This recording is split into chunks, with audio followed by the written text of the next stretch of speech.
All right, for today's lesson, we are going to look at probability, which is our last unit that we're going to cover. So I'm just going to go over some probability vocabulary. So probability is the chance that something will happen or how likely it is that some event will occur. So like a 1 in 2 chance or 1 in a million chance. So a target event is what you want to happen. So an example would be tossing a coin. So we want to toss a coin to figure out what is the probability of that event. A complement is the opposite of an event.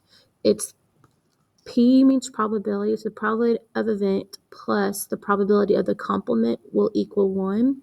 Even if the event is tossing tails, the complement is tossing heads. So if I want to toss it, just the opposite. So the complement is the opposite of what you were looking for. Outcomes, how many things can happen with the event. So like for example, tossing a coin, we have 2 outcomes, which is heads and tails. And then with outcomes, with rolling a die, that's singular for a dice, you're going to have 6 events because you have numbers 1, 2, 3, 4, 5, and 6. Impossible means it cannot happen at all. So like pigs can fly, that cannot happen. Certain will sure happen. It is a 1. And that can be, it's going to rain today, like it is, today's Friday, so it's going to rain today. Okay.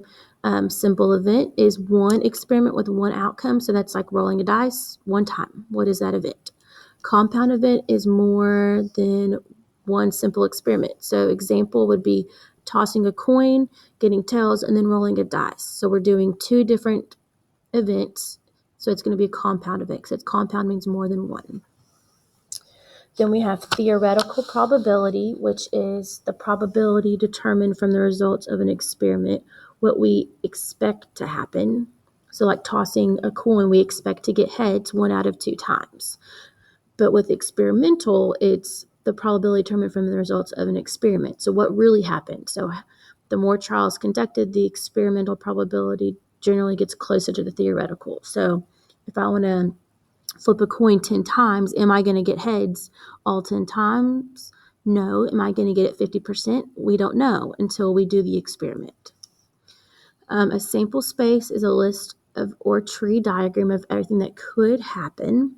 So you can put the possibilities of what you can get. Qualitative predictions are words describe probability. So an event is likely to happen or less likely to happen. And then quantitative predictions is numbers describe a probability. A 4 out of 5 chance it's happening or 30% chance that's happening. So with probability, we're going to look at, spend the next 2 weeks on this, looking at different types of probability. We'll start off with simple, then we'll move to compound, then we'll move to sample spaces and theoretical, and then we'll get into our qualitative and quantitative. So the next video is going to be actually finding probability of events.